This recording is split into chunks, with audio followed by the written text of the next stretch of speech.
الرجیم بسم اللہ الرحمن الرحیم یا ایہا الذین آمنوا استعینوا بالصبر والصلاة ان اللہ مع الصابرین۔ یا ایہا الذین آمنوا، اے ایمان والو، استعینوا بالصبر والصلاة، اللہ رب العزت سے مدد طلب کرو نماز کے ذریعے اور صبر کے ذریعے۔ ان اللہ مع الصابرین، بے شک اللہ تبارک و تعالی صبر کرنے والوں کے ساتھ ہے۔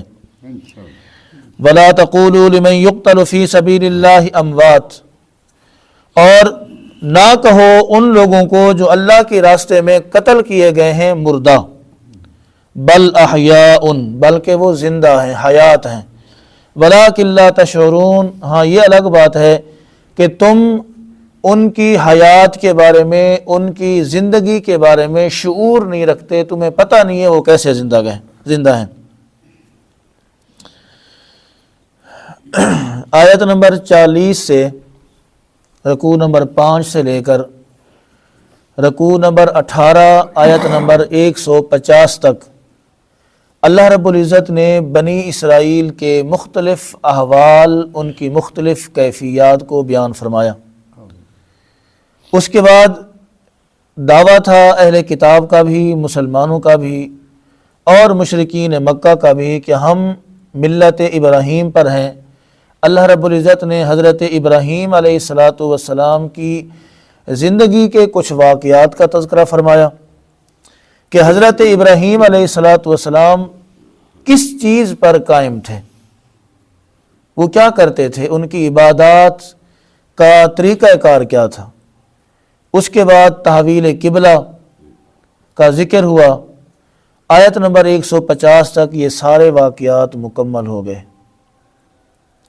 بلکہ یوں کہیں 148 تک یہ واقعات مکمل ہوئے، اور آیت نمبر 149 اور 50 کے اندر اللہ رب العزت نے نبی مکرم صلی اللہ علیہ وآلہ وسلم کا پھر سے تذکرہ فرمایا۔ عمومی تذکرہ فرمانے کے بعد اب یہاں سے ان آیات کے اندر اللہ رب العزت نے یا ایھا الذین آمنوا کہا ہے۔ یا جو ہے یہ حرف ندا ہے، کسی کو مخاطب کرنا، کسی کو متوجہ کرنے کے لیے یہ حرف استعمال ہوتا ہے۔ جیسے ہم کہتے ہیں اے، اوے، فلاں، یہ وہ اس طرح کی باتیں، تو عربی کے اندر جب بھی کسی کو خطاب کرنا ہو، کسی کو متوجہ کرنا ہو، کسی کو مخاطب کرنا ہو تو اللہ تبارک و تعالی حرف ندا کا استعمال کرتا ہے، یا۔ ٹھیک ہے، یا ایھا الناس کہیں اللہ کہتا ہے، کہیں کہتا ہے یا ایھا الذین آمنوا۔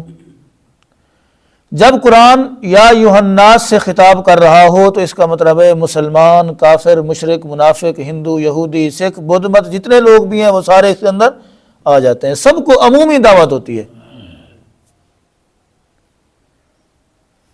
جب اللہ تبارک و تعالی یا ایھا الذین آمنوا سے خطاب کرتا ہے تو پھر اس کا معنی یہ ہوتا ہے کہ اب اللہ تبارک و تعالی صرف ایمان والوں کے ساتھ کوئی خصوصی گفتگو فرمانا چاہ رہا ہے۔ ایمان والوں کو اللہ تبارک و تعالی کسی خاص چیز کی طرف متوجہ کرنا چاہ رہا ہے۔ کل ہم نے پڑھا تھا اللہ نے فرمایا کہ فاذکرونی اذکرکم واشکروا لی ولا تکفرون، تم مجھے یاد کرو میں تمہیں یاد کروں گا، میری نعمتوں کا شکر ادا کرو، ناشکری نہ کرو۔ تو یہاں پر اللہ تبارک و تعالی فرما رہا ہے کہ یا ایھا الذین آمنوا استعینوا بالصبر والصلاة، اے ایمان والو نماز کے ذریعے اور پریشانی پر، تکلیفوں پر صبر کے ذریعے مجھ سے مدد مانگو۔ جب انسان کو کوئی خوشی پہنچتی ہے یا اس کی منشا کے مطابق کوئی کام ہو جاتا ہے جیسا وہ چاہتا ہے تو اس پر وہ کیا کرتا ہے؟ خوش ہوتا ہے۔ اگر اسے کوئی تکلیف پہنچ جائے، کسی بھی طرح کی کوئی تکلیف پہنچے، تو پھر انسان اس پر خوش نہیں ہوتا، پریشان ہوتا ہے، غمگین ہوتا ہے، اسے رنج ہوتا ہے، صدمہ ہوتا ہے۔ تو صبر 3 طریقے سے مفسرین کرام نے لکھا ہے، 3 طریقے سے صبر انسان کو کرنا ہے۔ پہلا یہ ہے، جب انسان نیکی کر رہا ہے، نیکی کرنے والے شخص کے سامنے کچھ نہ کچھ ایسی چیزیں بھی آتی ہیں جو اسے خوبصورت لگتی ہیں، لیکن وہ ان کو چھوڑ دیتا ہے اللہ کی رضا کے لیے۔ صبر کے ساتھ وہ نیکی پر ڈٹا رہتا ہے، قائم رہتا ہے۔ یہ پہلی صورت ہے صبر کی۔ گویا کہ اس نے اپنے لیے نیکی کو پسند کیا، اسی پر صبر کیا، اس نے نیکی سے آگے پیچھے کوئی تجاوز نہیں کیا۔ دوسرا صبر یہ ہے، انسان گناہوں کو چھوڑ دیتا ہے، گناہوں کو چھوڑ دیتا ہے۔ مثلا ایک بندہ کسی محفل میں بیٹھا ہے، شراب کی محفل چل رہی ہے، سارے پی رہے ہیں، وہ نہیں پی رہا، اس نے صبر کیا ہے نا۔ انسان کسی محفل کے اندر بیٹھا ہے یا سفر میں جا رہا ہے، سارے لوگ گلہ شکوہ کر رہے ہیں، غیبت کر رہے ہیں، وہ نہیں کر رہا، حصہ نہیں بن رہا، اس میں صبر کر رہا ہے وہ۔ تو اس طرح جب بھی کبھی اس کے لیے گناہ کرنا آسان ہو، گناہ کے اوپر اس کا اختیار ہو، اس کی قدرت ہو، اور پھر وہ گناہ کو نہ کرے، گناہ کو چھوڑ دے، یہ صبر کی دوسری قسم ہے۔ صبر کی تیسری قسم جو ہے وہ یہ ہے کہ انسان کو بسا اوقات کوئی تکلیف پہنچتی ہے، کوئی صدمہ پہنچتا ہے، کوئی غم آتا ہے، اسے پریشانی آتی ہے، مصیبت آتی ہے، وہ اس پر صبر کر جاتا ہے۔ وہ کہتا ہے یا اللہ تیری رضا کے ساتھ میں راضی ہوں۔ اچھا، یہاں پر عام طور پہ ہم مغالطہ کھا جاتے ہیں۔ کسی انسان کو تکلیف پہنچی، اس کا کوئی پیارا دنیا سے چلا گیا،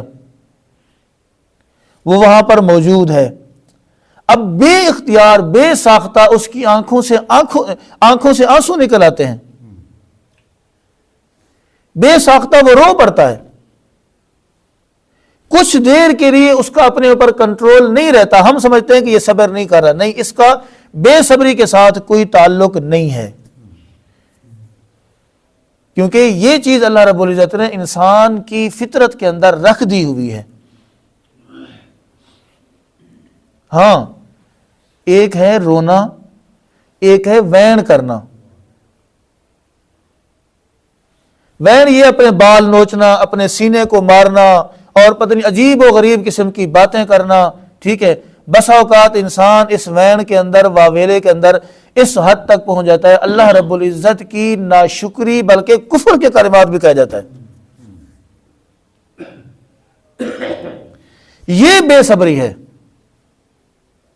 بے ساختہ آنسوں کا نکل آنا، تھوڑی دیر کے لیے اپنے آپ کو یعنی اس رونے دھونے والی کیفیت میں مبتلا کرنا، جان بوجھ کے نہیں، بے ساختہ، یہ عین صبر ہے، اس کا بے صبری سے کوئی تعلق نہیں ہے۔ بے صبری یہ ہے جان بوجھ کے رونا، لوگوں کو بتانے کے لیے وین کرنا، ہائے اللہ تینوں اے ملیا سی، یہ ہو گیا تھا، وہ ہو گیا تھا، اس طرح کی باتیں، یہ ناشکری بھی ہے، بے صبری بھی ہے، اور بسا اوقات انسان ایسے کلمات کر کے، ایسے اعمال کر کے ایمان سے خارج ہو جاتا ہے۔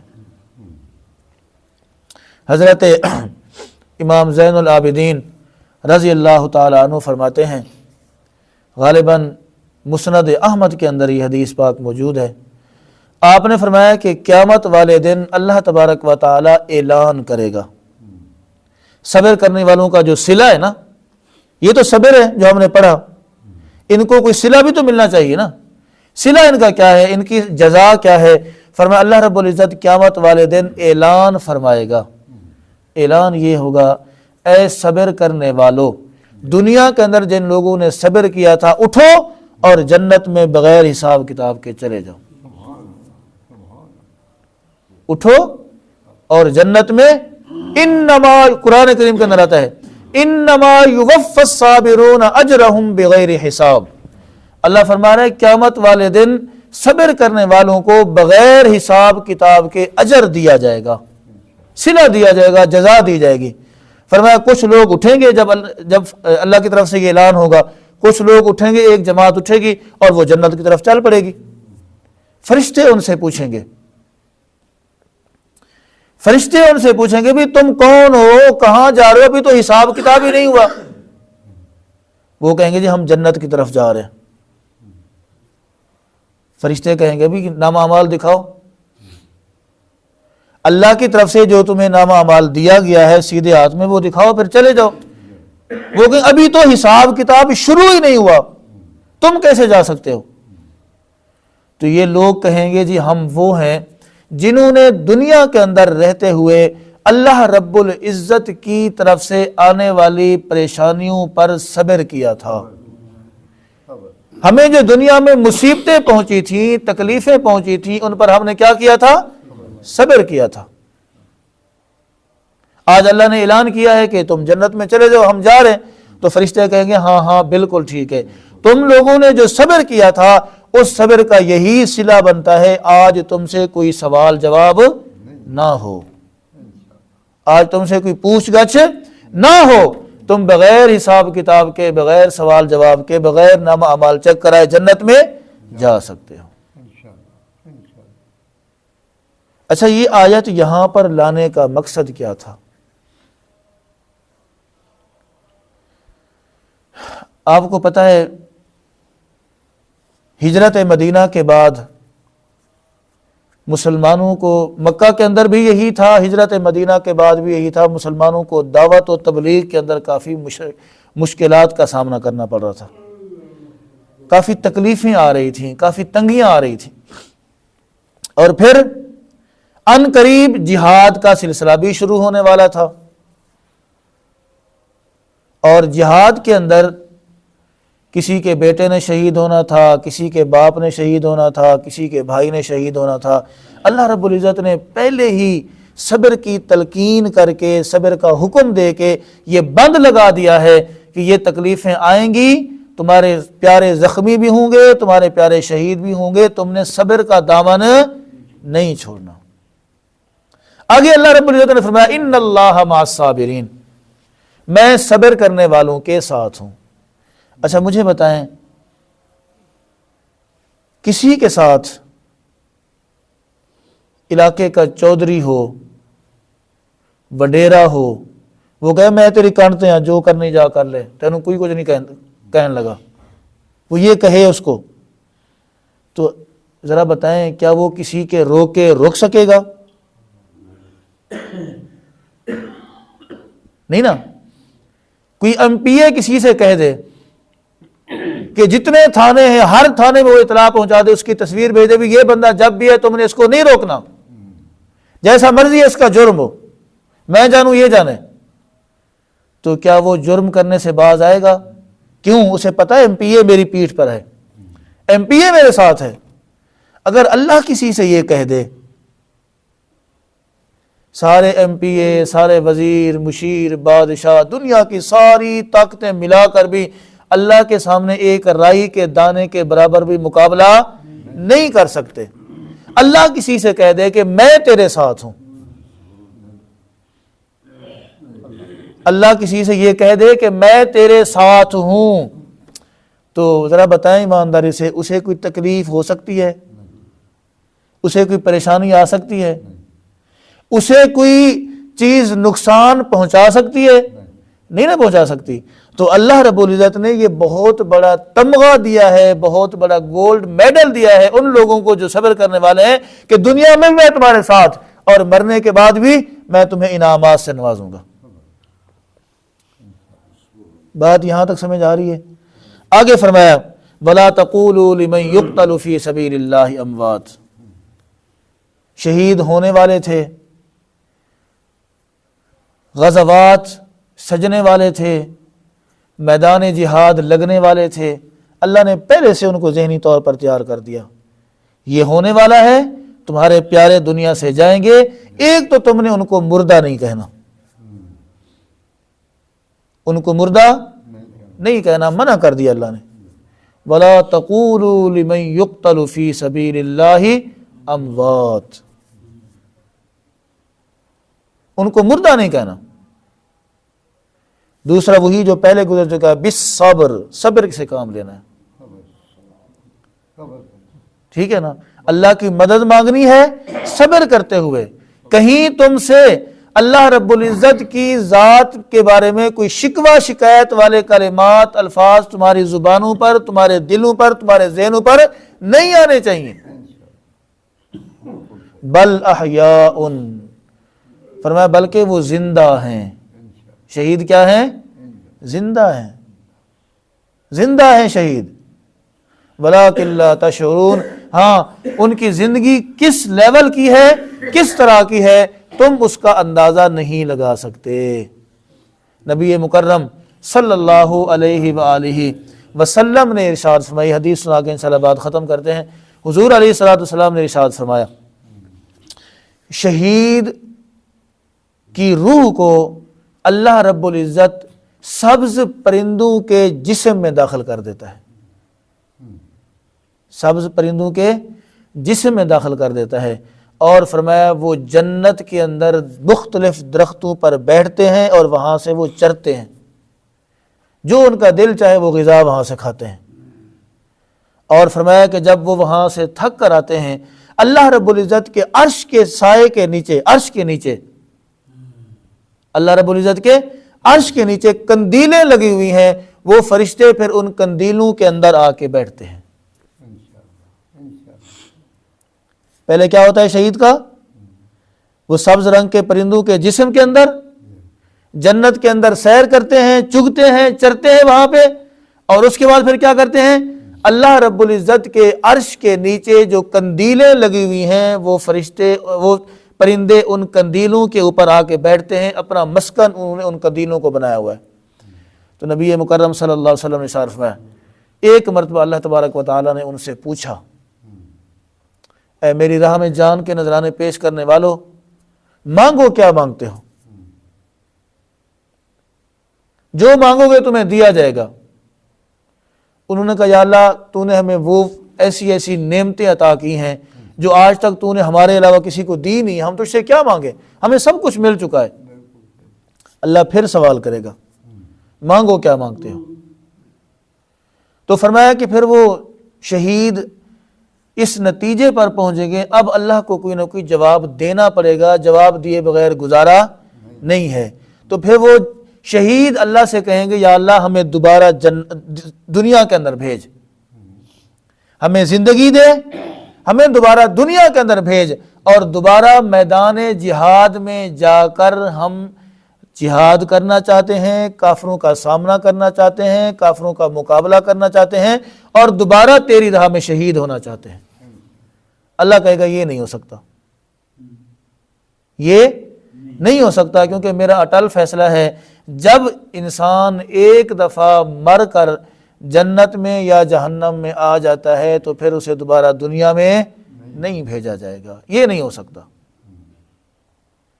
ایک اور حدیث کے اندر نبی مکرم صلی اللہ علیہ وآلہ وسلم نے ارشاد فرمایا، مومن جب فوت ہوتا ہے، یہ تو شہید تھا نا، مومن جب فوت ہوتا ہے اللہ رب العزت مومن کو جنت کے پرندوں کے اندر ان کی روح کو ڈال دیتا ہے، اور وہ پرندے جنت کے درختوں پر جا کر بیٹھتے ہیں۔ لیکن آگے آپ نے یہ نہیں فرمایا کہ وہ جا کر وہاں سے کھاتے ہیں یا جنت کی کندیلوں میں، بس فرمایا وہ پرندے جنت کی سیر کرتے رہتے ہیں۔